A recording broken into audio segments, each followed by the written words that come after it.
Now, as we start going through what's happening on the global front, we really have to talk about China, because China has been absorbing a significant amount of crude, and we want to understand, well, how much crude have they been absorbing? And here, when you look at China's implied crude inventory, rose to the highest since June of 2020 in May. That is just because you've had this buildup. They've been taking advantage of Russian crude, and they've obviously been in lockdown. So you can see all of 2022, they've been padding their numbers and taking advantage of discounted oil, low demand. So you had a steep drop in activity. You had teapots or Shandong refiners going down to 50%, 45, 50% utilization rates. You had state-owned refiners at 65%. So again, you had a big increase, and now, not surprising, they've slowed down purchases as prices have gone up. But even as they've slowed them down, you're still seeing things remain elevated. So let's be clear on what that means. So China's crude oil inventories have fallen for the last 3 weeks because, again, the prices have gone up. Discounted crude has slowed down, so obviously they're paring back a bit. Stockpiles rose for 10 straight weeks through June 2nd to 1.06 billion barrels, in the most sustained buildup since the height of COVID in 2020, according to Jeffrey Craig, who is the global energy analyst at Ursa Space. So when you look at this, you're seeing they're over 1 billion barrels again, and which is obviously more than enough of a cushion. So as the market shifts, now it's dropped slightly to about 1.05 billion since then. But again, oil demand in China, the world's biggest crude importer, is recovering this month from lockdown weakness. But you're also seeing, yes, they're coming out of lockdown, but as we've been talking about in the Econ show, their economy is not in a good position. Their consumer isn't, their industrial space isn't, and as global trade slows, exports were a huge driver for them, and they're just not happening, which is what we discussed in the Econ shows, looking at Chinese retail inventories, which again get exported to the rest of the world. So again, those are going to continue to come down. So when you start looking at things, they still have high inventories, which suggests a lot of these delays. But again, as they slow down some of their purchases, does that mean that you're going to see some of this crude get pushed back into the market? And again, it would likely come in the battleground, if you will, of West Africa, because Russia's going to take as much Russian crude as humanly possible. I don't care what storage is, just because the price is too good. But West African crude, not so much. And that's where, as you start to get this competition, and we've actually seen some Nigerian barrels, their current offering going below official selling price. So to be clear, West Africa will sell crude below OSPs. The Middle East, and specifically Saudi Arabia, won't sell below OSP, but they'll give you incentives. Like they'll give you free 3-day storage, so they'll cover the cost of the boat for 3 days. They'll give you discounted rates on tankers. They'll give you something that will bring down the cost because they want to appear that they're holding to what they've told the market. Where in West Africa, there's more of a free float. So that's, again, going to be an important thing to look at when we start talking about OSPs, as China continues to be sluggish on that front. And here's a big piece why. So road congestion has picked up a bit. We are starting to see that slow down. It's still, when I say slow down, though, it's still over that January average of 2021. So again, you're still above normal. So it's just slowing from that peak. Now, on the run rate side for teapot refiners, you're right at the normal range of 65%. And we see it, as we were saying, on that recovery, we expected it to get back to the average. And that's where we think it's going to hold, given where things are. But it's important to look at on a global basis, because China has cut planned volumes of gasoline and diesel exports for July, which has actually already responded in the Asian crack spreads, and we'll talk about that in a minute.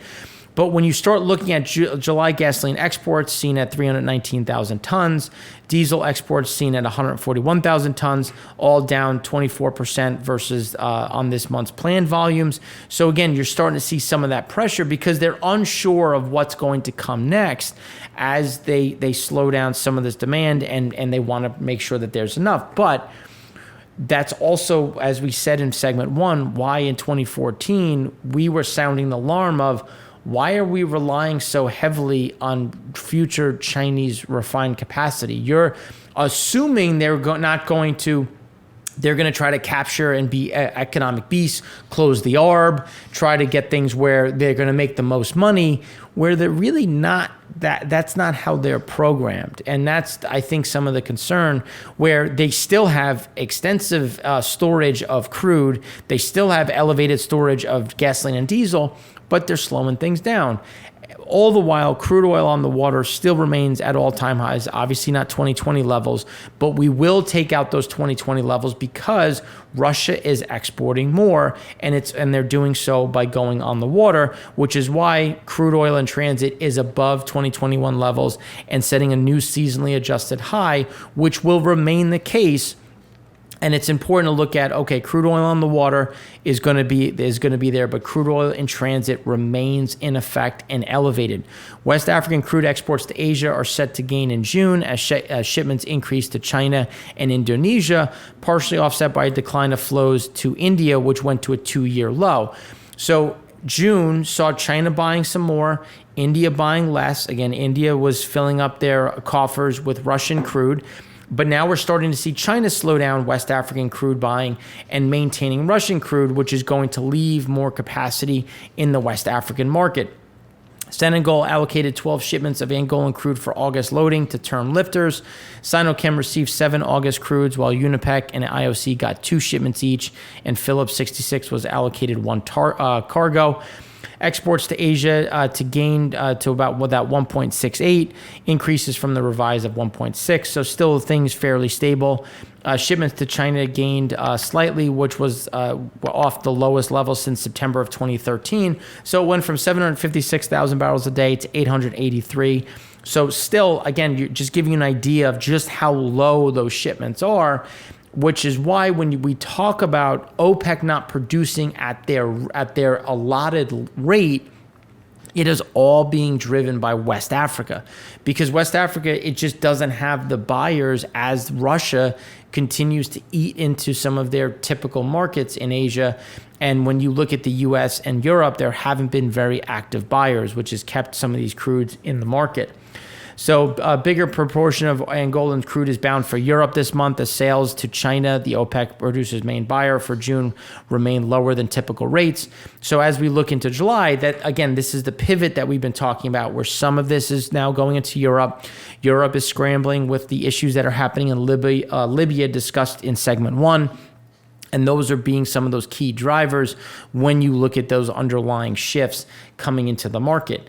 So now when we look at underlying the underlying flows of crude oil floating storage, you can see it came down, a lot of that being driven by West Africa, but it's still above where we were in 16, in 2021, obviously below where we were in 2020. But we expect it to again, as we were saying, kind of have that chevron pattern of just going sideways.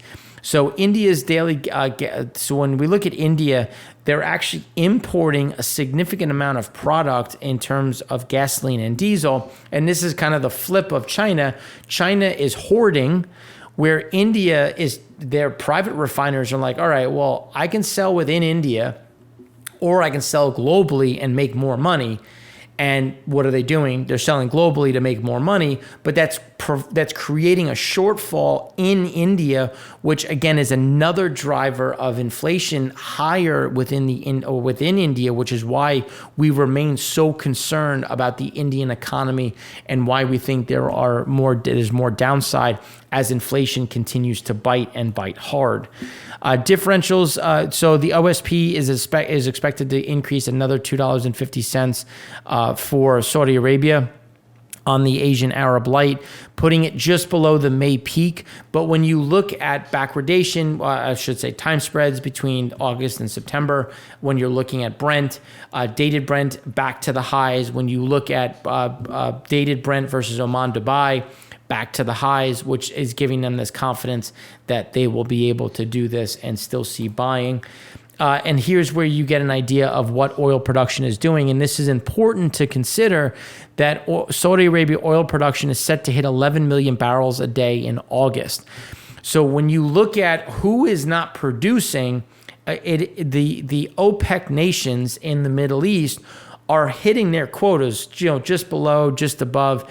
It's West Africa that is massively off. But again, you're seeing why that's the case, which is here when you start looking at pumping much less than their quotas. They're pumping about 2.5 million below what they are allowed to pump in terms of the production target. All of that being within the West African nation. Obviously, Russia is hitting their own issues. But again, that West Africa is the biggest driver. So that's going to absorb some of that piece in the spare capacity within the Middle Eastern markets. But one thing that very well could happen is they get a bit more aggressive on OSPs in West Africa, and that would incentivize more buying, which then would increase exports, which would then allow them to increase some of their production numbers. So now when we look at when we look at the activity in terms of Asian floating storage, we're still above 2021 levels. We expect to be, essentially go sideways from here as some of these Russian cargoes start to show up. But when you start looking at production, refinery throughput, operating rates for teapots are 66.7% as of June 24th.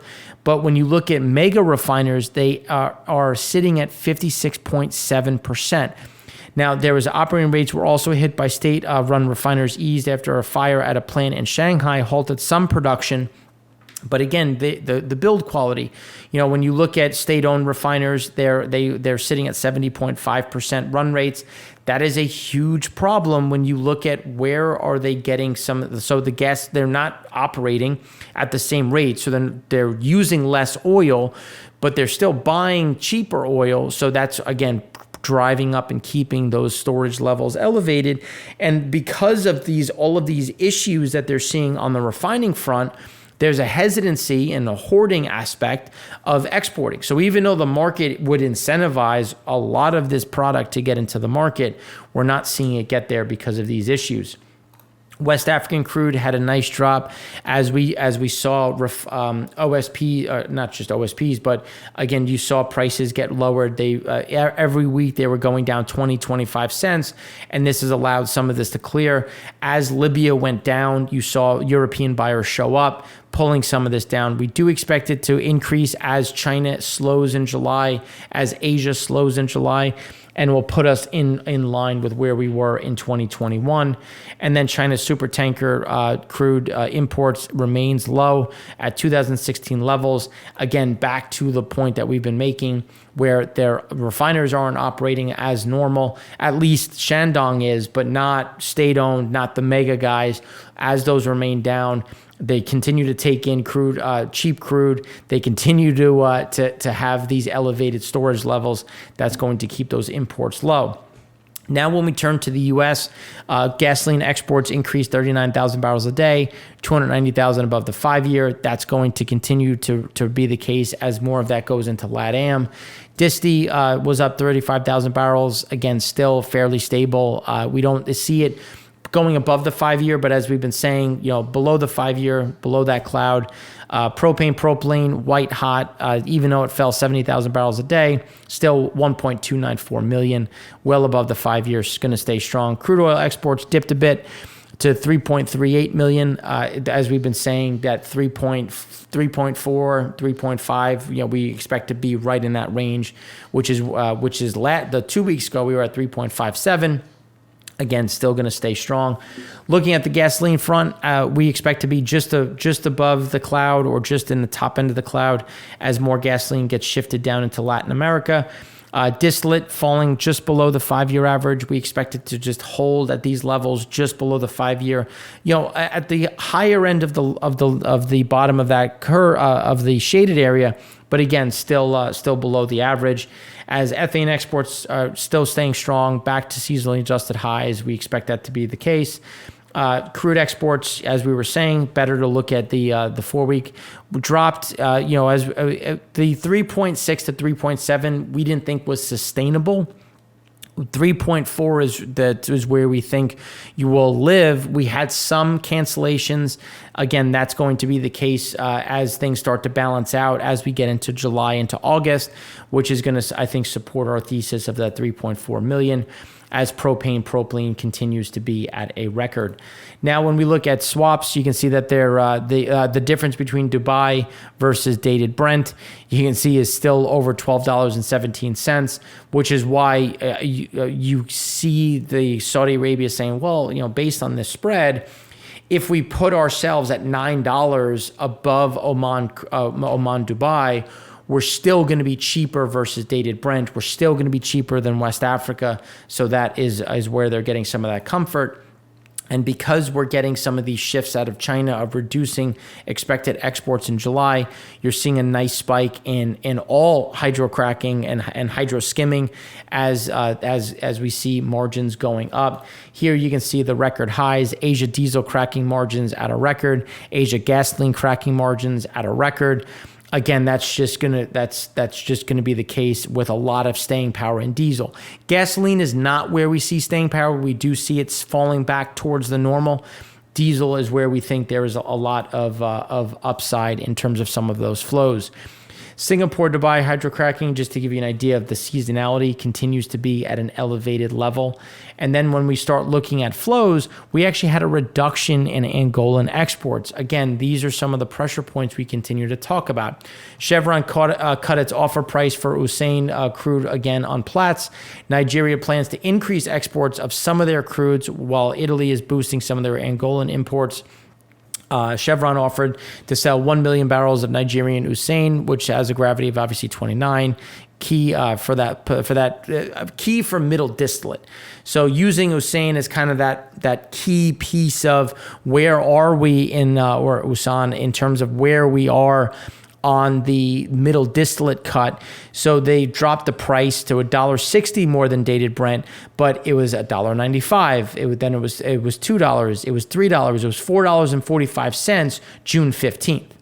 So you kept seeing the prices drop as they were trying to find where are people going to buy. And then when you look at Monday's offer is well below the July OSP for Hussein of $3.67. So the OSP is at $3.67 and the current offer is for $1.60. So again, trying to find that. And that's why that pressure, August exports for Angola dropped to 1.08 from the revised 1.18. So summary of deferrals and cargoes brought forward. One shipment of crude for late August shifted to September. So again, you're starting to see some of those shifts out. You're seeing some of that movement as they continue to struggle to clear some of that West African crude.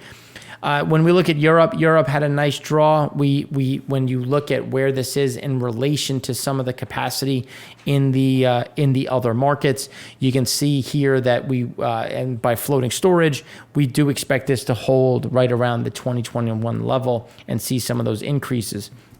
Now, when we look at ARA the levels in terms of what is being put into their storage levels, so gasoline dropped 16 down to 1147, but gas oil had a little bit of an increase of 97, coming back into a fairly nice increase. But again, when you look at the gas oil inventories, as we show here, you can see it is well off. It had an increase, but is still at seasonally adjusted pretty much near all-time lows, and again, keeping things very well bid.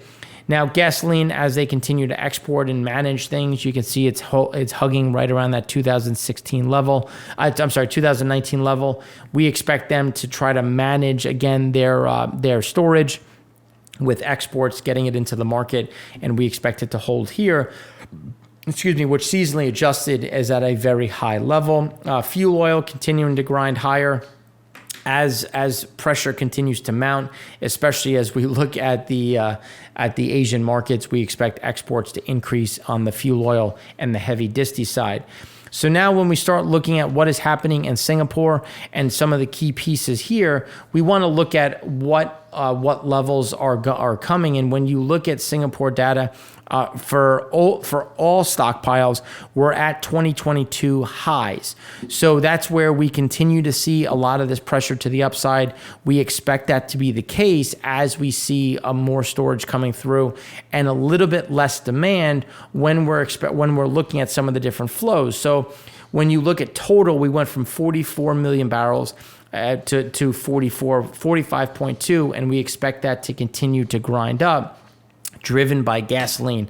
Because when we look at the light distillate side, you can see that we're right at all-time highs and holding at the actually 2020 levels to give you of how high we are on the light distillate front. And this is again giving us that confidence that we're talking about, where as inflation continues to drive higher, as prices continue to drive up, subsidies fall away, that is going to keep storage here very elevated. Now, we did get an increase in middle distillate. It's still at seasonally adjusted, near all-time lows. We expect that to be the case, and we expect that to come back down as some of those Chinese exports get withheld. All the while, residual fuel and heavy disti is going to continue to be fairly fixed. Monday, when we look at Fujairah, here you can see that we're still above 19 million barrels in storage, sitting at 19.373, second consecutive week. Total stocks fell 91,000 barrels, fairly small gyration. Light distillates fell by 370,000 barrels.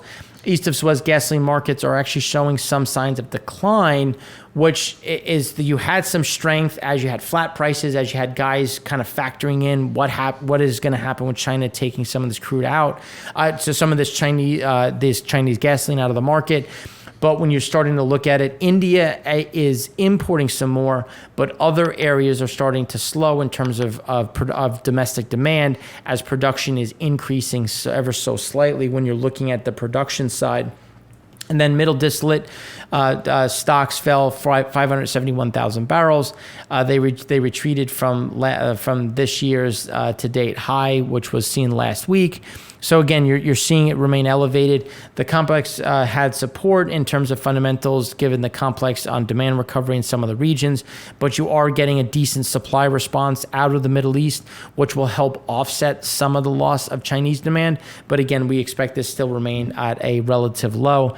Heavy resid increased 850,000 barrels as they returned above the 11 million barrel level for the first time since early May. And a lot of this is being driven just by a general slowdown in trade, as that is what is driving that up. Time spreads between August and September in Brent is still above $4, and you can see going back, this is a very high level, which again is keeping things fairly bid when you look at where things are. But one of the things that we've been talking about is we expect it to be fairly range bound, and when we're talking Brent, anywhere between 115 and 119. So again, we expect things to be fairly stable. North Sea floating storage starting to increase a bit. We expect that to pull some of that additional capacity into Europe. Middle East, as coming back to what we were talking about with Saudi Arabia, you have the spread still remaining wide open in terms of over $12 between Oman, Dubai, and dated Brent. You have floating storage coming down, which is why they feel comfortable, again, raising some of those OSPs. All the while, Europe floating storage is trending higher. And as that is floating storage is coming up, that's why we think that you're going to get some builds on onshore. And as we said, track 2021 levels on onshore storage as it comes back, as this crude goes from floating storage into onshore storage. So that's what we have for you today in the EIA and energy in general on a global basis. If you have any questions, you can find us obviously in the comment section, or as you can see, we're pretty active on Twitter, so you can ask us there. And as always, thanks for watching. I'm Mark Rossano, founder and CEO of C6 Capital Holdings, coming to you from Primary Vision Network.